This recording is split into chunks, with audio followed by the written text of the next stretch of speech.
El caso que hoy nos ocupa es una historia que tardó años en resolverse, un asesinato que terminó destapando una serie de crímenes en una ciudad donde prácticamente no se veían delitos de esta magnitud. Antes de comenzar, no olvides suscribirte si aún no lo has hecho, activa la campanita para no perderte ningún video nuevo y deja tu like, que siempre ayuda. Dicho esto, este es el caso del asesino de las fiestas universitarias.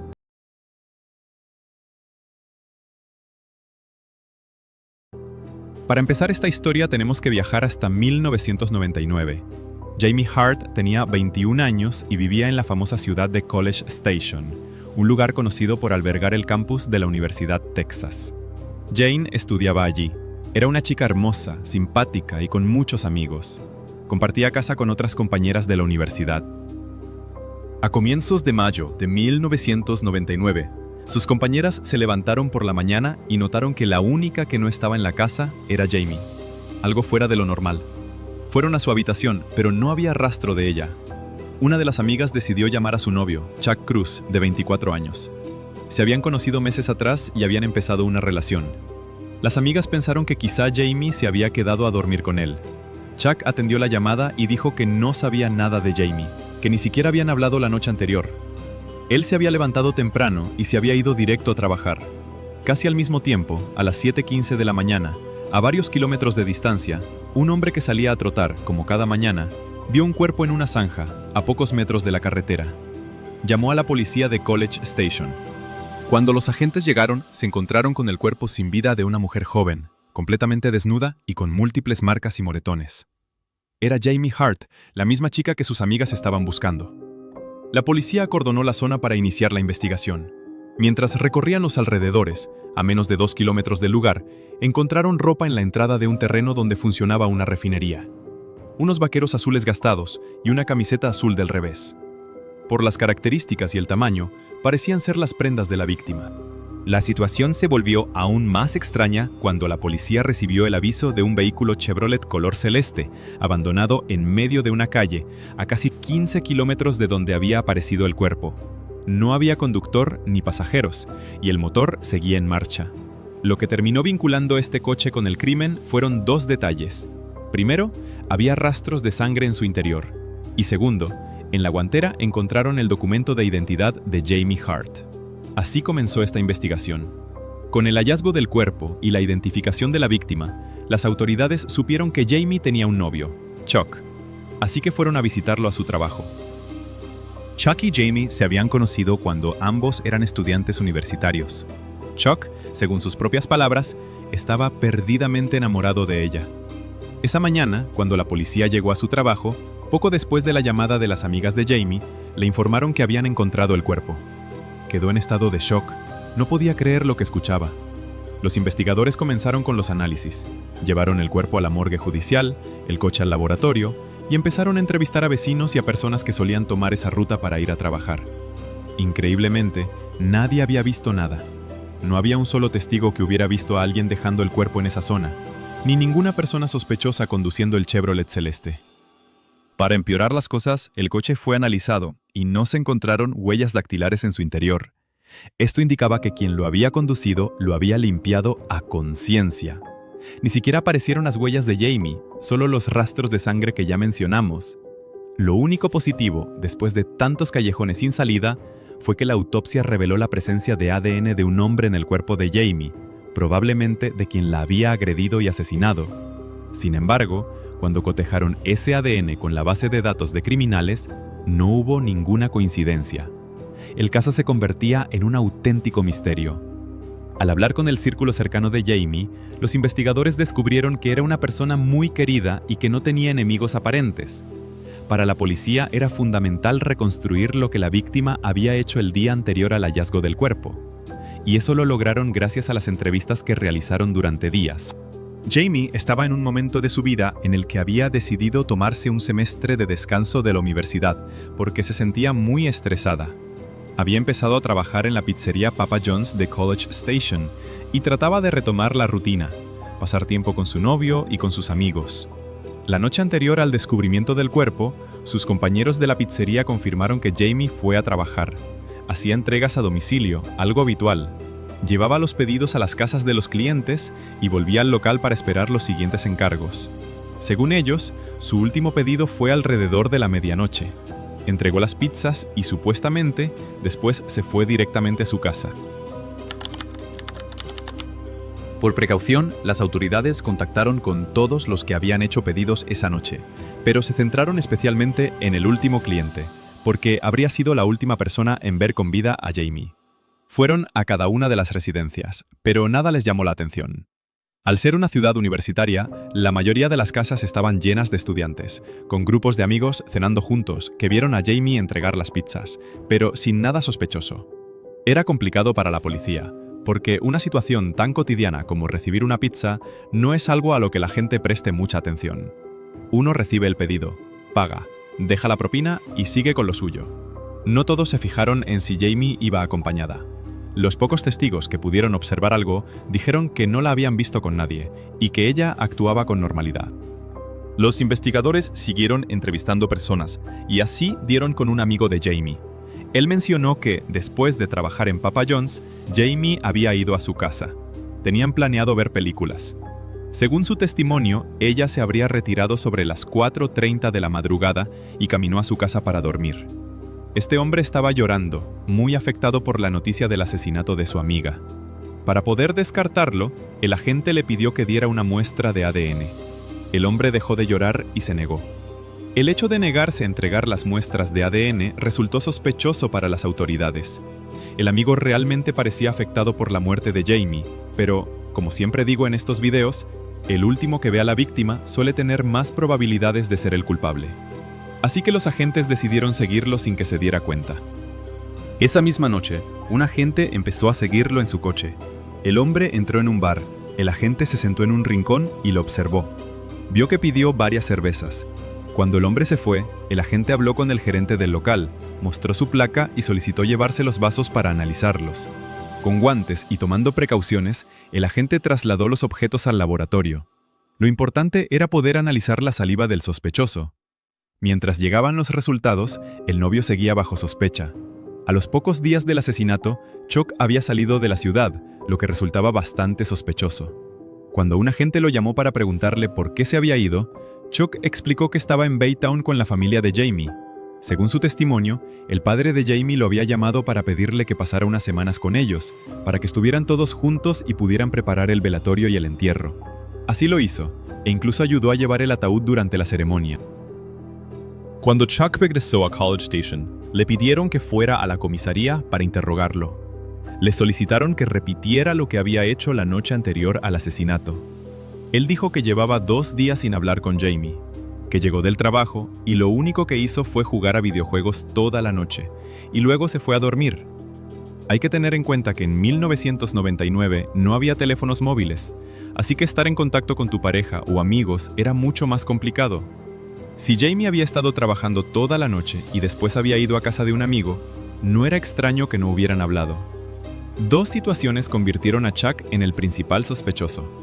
Primero, los resultados de ADN del amigo del bar dieron negativo, lo que permitió descartarlo. Por eso su nombre nunca se hizo público, para preservar su identidad. Por otro lado, aunque Chuck compartía piso con 2 amigos, ambos estaban durmiendo esa noche, así que no podían confirmar su coartada. Al terminar la entrevista, le pidieron a Chuck que diera una muestra de ADN, y aceptó. Luego le preguntaron si estaba dispuesto a someterse a una prueba del polígrafo, y también accedió. Las preguntas fueron genéricas. ¿Estás involucrado en el asesinato de Jamie Hart? ¿Sabes qué pasó con Jamie? ¿Tenías una buena relación con Jamie? Hay que decir que Chuck no superó la mayoría de las preguntas. Eso no significaba que fuera culpable, y como saben, este tipo de pruebas no son admisibles como evidencia en un juicio. Pero fue suficiente para que las autoridades lo señalaran como el principal sospechoso y siguieran indagando en lo que realmente estaba ocultando Chuck Cruz. Las cosas no pintaban bien para Chuck. No solo había fallado en el polígrafo, incluyendo la pregunta sobre si había tenido una buena relación con Jamie, sino que varios amigos de la víctima confirmaron que eso tampoco era cierto. Una amiga de Jamie aseguró a los investigadores que la relación entre Jamie y Chuck estaba muy mal, al borde de la ruptura. Ya era sospechoso que no hubieran hablado en 2 días, ¿Y si justo esa noche Chuck intentó llamar al teléfono de la residencia de su novia y las amigas le dijeron que no estaba? Quizás se enteró de que había pasado la noche en casa de un amigo y la asesinó por venganza. Eso era lo que la policía de College Station creía.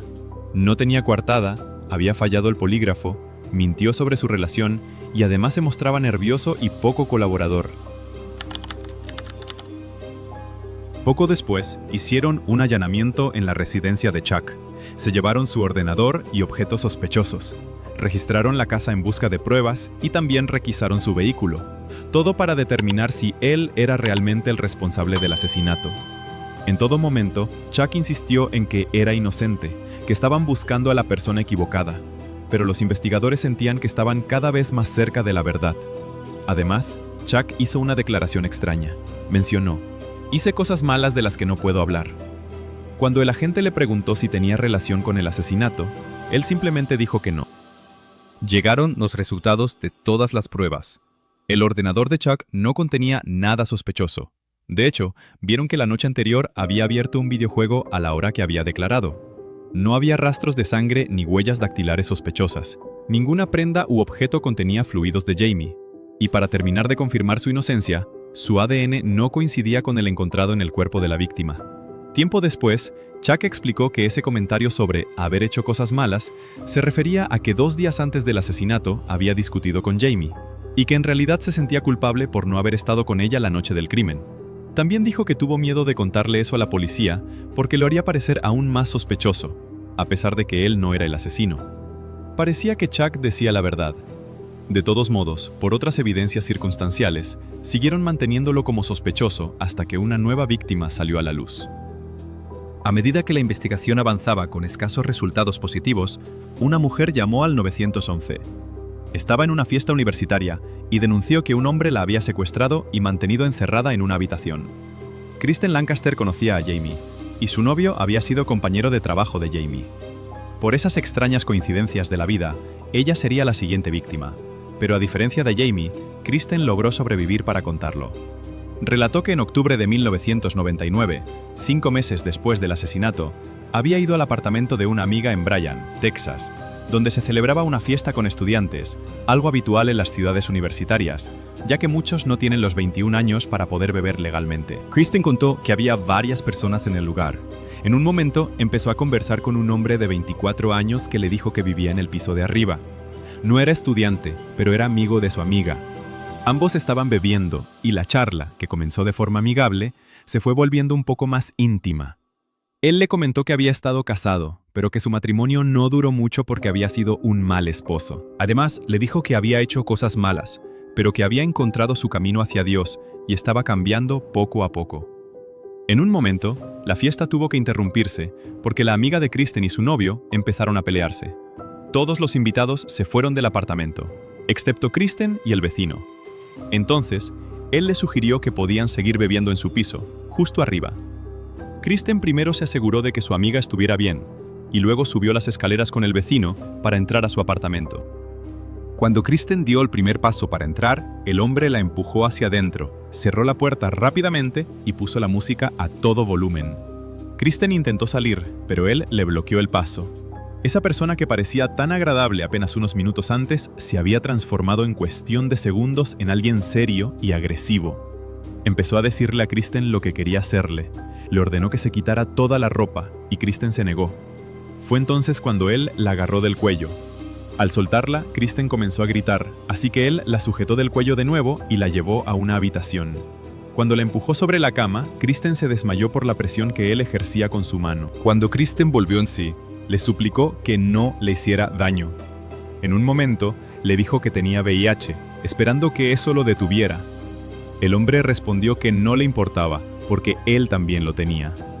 Kristen no tenía ninguna enfermedad, pero estaba haciendo todo lo posible por evitar la agresión. Fue entonces cuando intentó hablarle de Dios, con la esperanza de que eso le hiciera sentir compasión. Kristen apareció después en una entrevista con la cadena NBC relatando este suceso, y su descripción es realmente impactante. Contó que intentar hablarle de Dios no funcionó, que el hombre la volvió a empujar sobre la cama y abusó de ella. En un momento, Kristen le dijo que si seguía siendo tan agresivo, la iba a matar. Él respondió: ¿crees que me importa? Kristen volvió a desmayarse y, minutos después, despertó de nuevo. Fue entonces cuando escuchó unos golpes fuertes en la puerta. El hombre le ordenó que se callara, pero Kristen gritó: ¡Llamen a la policía! Resulta que quienes golpeaban la puerta eran agentes de policía, avisados por la amiga de Kristen que había escuchado sus gritos. La policía forzó la entrada, arrestaron al hombre y así salvaron la vida de Kristen. Todo gracias a que su amiga había escuchado el grito. Esa noche, Kristen durmió en el sofá de su amiga. Al día siguiente, llamaron a la comisaría para saber qué había pasado con el vecino, y se enteraron de que lo habían puesto en libertad. Este caso es indignante. La única explicación para todo este cúmulo de despropósitos tiene que ver con la inexperiencia de la policía. La ciudad de College Station y sus alrededores eran lugares sin crímenes graves. La mayoría de los casos eran peleas de borrachos, discusiones de pareja o algún que otro robo, pero casi nunca asesinatos o secuestros. En la estación de policía, el hombre declaró que lo ocurrido la noche anterior había sido en realidad un altercado por drogas. Dijo que Kristen estaba enfadada y que había sido ella quien inició el ataque. Los agentes le creyeron, le imputaron un cargo menor por mantener a una persona encerrada sin su consentimiento y lo dejaron en libertad. Cuando entrevistaron a Kristen, que tenía marcas y moretones en todo el cuello, los agentes simplemente le dijeron que esas heridas podrían habérselas hecho ella misma para simular un ataque. Unos meses después, cuando la familia de Kristen comenzó a exigir justicia, volvieron a arrestar al vecino, esta vez con un cargo de abuso en primer grado. Pero cuando llegó la fecha del juicio, lo declararon no culpable por falta de pruebas. Aunque todavía quedaba el juicio por el cargo menor, el vecino ya estaba en libertad. Cuando llegó la fecha de ese segundo juicio, ni siquiera se presentó, y al parecer la policía no hizo nada por localizarlo. Lo peor de todo es que, por este error policial, una nueva persona sería víctima, pero esta vez corriendo la misma suerte que Jamie Hart, sin poder salir a contar lo que le había pasado. Es importante aclarar que los casos de Jamie Hart y Kristen Lancaster ocurrieron en dos ciudades distintas, por lo que no se analizó la posibilidad de que estuvieran relacionados. Ni siquiera Kristen pensó en eso, ya que el caso de Jamie seguía teniendo al novio como principal sospechoso, y ella lo conocía. El 28 de mayo del año 2000, exactamente un año después del asesinato de Jamie y 7 meses después del ataque a Kristen, Kristen había ido a visitar a unos amigos a un complejo de apartamentos en College Station. De nuevo, por esas extrañas coincidencias de la vida, Kristen vio que todo el lugar estaba lleno de policías, ambulancias y camiones de bomberos. Inicialmente, el aviso era por un pequeño incendio que pudieron controlar. Pero cuando los agentes entraron al lugar, vieron que había un cuerpo sobre la cama. Era una mujer de 21 años llamada Caroline Casey. Estaba sin vida y solo llevaba puesta una blusa. La noche anterior a este crimen, hubo una fiesta universitaria. La policía empezó a entrevistar a todos los vecinos. En el apartamento 344 vivían 2 hombres, y uno de ellos había estado en la fiesta. Era Joby Matthews. Él accedió a ir a la comisaría para ser entrevistado. Joby dijo que había visto a Caroline la noche anterior, que ella se había retirado antes y estaba completamente sola. Añadió que minutos después él había conocido a una chica y que salieron de la fiesta para ir a una tienda de conveniencia a comprar cigarrillos. Dio muestras de ADN y entregó las prendas que había usado la noche de la fiesta para que las autoridades pudieran descartarlo. Cuando los agentes fueron a la tienda de conveniencia, solicitaron las cámaras de seguridad y observaron que Joby no llevaba puesta la misma ropa que había entregado. Así que volvieron a visitarlo. Él dijo que se había confundido, que no recordaba bien, y entonces entregó las prendas correctas. Al ser analizadas, no encontraron evidencias que lo vincularan con la escena del crimen. Joby no tenía arrestos, pero sí varias denuncias por intentar estrangular a mujeres. Por alguna razón, nunca lo detuvieron, hasta que descubrieron que él era el hombre que había intentado asesinar a Kristen Lancaster. Un documento que, además, confirmaba que había sido declarado no culpable en el juicio. La forma en que lograron que confesara es bastante inteligente, aunque también muestra cómo la policía puede manipular información para obtener resultados. El investigador le pidió a su supervisor que le enviara un mensaje por buscapersonas que dijera: "El ADN dio positivo". En medio de la entrevista con Joby, el detective recibió el mensaje y se lo mostró, haciéndole creer que ya tenían los resultados, cuando en realidad tardarían semanas. Fue entonces cuando Joby se derrumbó y confesó, diciendo que había sido, supuestamente, un accidente. Kristen Lancaster se enteró por el periódico de que su agresor acababa de ser arrestado por un asesinato.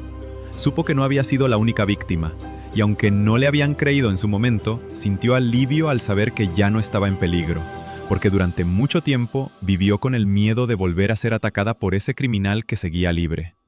Al mismo tiempo, sentía rabia. Si le hubieran creído en su momento, Caroline hoy estaría viva. Como era de esperar, Joby Matthews también era el asesino de Jamie Hart. Tras cotejar el ADN, 3 estaciones de policía de 3 condados diferentes habían participado en las investigaciones de estos crímenes durante más de un año. El trabajo policial fue pésimo, dejando de lado a Kristen y permitiendo que el criminal siguiera matando. Para empeorar la historia, una cuarta víctima salió a la luz. Misty Johnson vivía en College Station, y meses antes del caso de Jamie, había sido agredida por Joby. Al igual que en el caso de Kristen, la policía creyó al criminal, y cuando intentaron avanzar con la investigación, Misty no soportó la presión y el trauma, así que decidió mudarse de la ciudad por miedo. Ella dijo después que se arrepiente enormemente, porque si hubiera luchado por justicia en su caso, quizá todas las víctimas posteriores se habrían salvado. Joby Matthews fue condenado a la pena capital por los asesinatos de Caroline Casey y Jamie Hart. 3 años después de su condena, fue ejecutado, convirtiéndose así en uno de los peores criminales de una región que casi nunca había visto casos tan terribles como los ocurridos entre 1999 y el año 2000. Aún así, sabiendo que Joby parecía tener experiencia en este tipo de crímenes, cabe preguntarse si era un asesino en serie y si habrá más víctimas que nunca salieron a la luz. Y así termina el caso de hoy, pero ahora quiero conocer su opinión. ¿Qué piensan de todo lo que ocurrió? Déjenmelo en los comentarios, siempre leo lo que escriben. Si les gustó este contenido, recuerden darle like y suscribirse para no perderse los próximos casos. Nos vemos en la próxima historia.